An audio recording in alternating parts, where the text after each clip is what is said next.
परमात्मा कहते हैं खाले पीले विलसले रे हंसा। परमात्मा कहते हैं कि छोड़ दे पिछलों की रीत। पिछलों की रीत को छोड़ना पड़ेगा। जो पहले हम करते थे उन सभी को त्यागना पड़ेगा, क्योंकि वो शास्त्र विरुद्ध थी और हमें अब हानि करते थे। हम आशीर्वाद देते हैं, सिर पे हाथ रखते हैं, तो हमारी जो पुण्य होंगे तो उसमें प्रवेश कर जाएंगे और हमारी उतनी ही जेब खाली हो जाएगी। तो इसलिए ये भी हमने सतलोक चलने के लिए, क्योंकि हम बिल्कुल पुण्यहीन हैं और अपने पुण्यों को सुरक्षित रखने के लिए ऐसा भी नहीं करना है। अब क्या समस्या आती है कि जैसे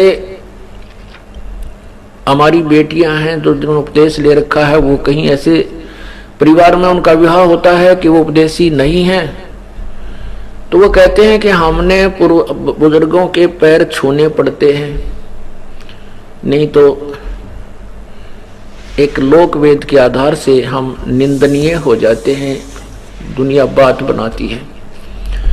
उनके लिए हम प्रार्थना करते हैं कि आप चरण छू सकते हो, लेकिन अपने चरण नहीं छुआना, क्योंकि हम चरण छुएंगे तो उससे कुछ ना कुछ लेंगे। मतलब हमारा वहां चरण छूने का उद्देश्य ये ना होना चाहिए कि ये मुझे कुछ दान दे या मुझे कोई आशीर्वाद दे, ऐसी भावना नहीं होनी चाहिए। केवल एक रिवाज है तो हम उनके चरण छुए भी, दुख दर्द हो जावे, बूढ़े बुजुर्ग जवान के पैर दबावा भी, कमर भी दबावे, सिर भी दबावे, मालिश करें, नवावे, ऐसी कोई वो दोष नहीं है। भक्तिहीनता या नाम नहीं खंड होता। नाम खंड उसका होगा जैसे आप किसी वृद्धा वृद्ध के पैर दबा रहे और वो आशीर्वाद दे रही है, बांटे जाएगी। आपको पता है ये खाली टूटी है, इसमें कुछ नहीं है, या वो बांडा है, इसके पल्ले कुछ नहीं है। वो कहती रहेगी अपने काना पे कटाड़े और स्वयं अपने पैरों को नहीं छुआवे, चाहे फिर वो क्योंकि बड़े भी हो गए। और ऐसे भी उपदेशी हैं जिनके बच्चों लड़कों का विवाह होता है, पुत्र वधू भी आती हैं, वो चरण छूने की चेष्टा करती हैं, तो चरण जितने वो झुके उनका आदर भी अनादर नहीं करे, वो चरण छूने की चेष्टा करें। आप भी उतना ही झुक के उसके हाथ पकड़ ले और सीने से लगा ले, आ मेरी बेटी। बस सबसे प्यार अच्छा और ये बेस्ट मेथड है। तो इस प्रकार अपने चरण नहीं छुआने हैं और किसी दूसरे का जैसे बुजुर्ग का सत्कार करने में पाप नहीं, ना कोई नामखंड नहीं होता। लेकिन उद्देश्य ये ना हो कि मैं इसके चरण छूं और ये मुझे आशीर्वाद दे, मुझे कुछ प्राप्ति हो पुत्र की या धन की, फिर नामखंड होगा। तो हमने किसी को सिर पे हाथ नहीं रखना, आशीर्वाद नहीं देना, ये हमारे फॉल पॉइंट हैं। ये हमें भक्तिहीन करने के काल के जाल और रिवाज है।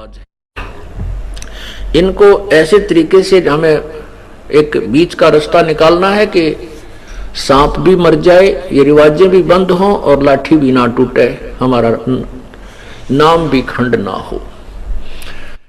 तो उसके लिए ये नहीं है कि किसी बुजुर्ग या बीमार हो जाता खूब पैर दबावे, उसकी मालिश करे, सिर की करे, शेक करे, जो भी कोई सेवा करनी है कि खूब करो।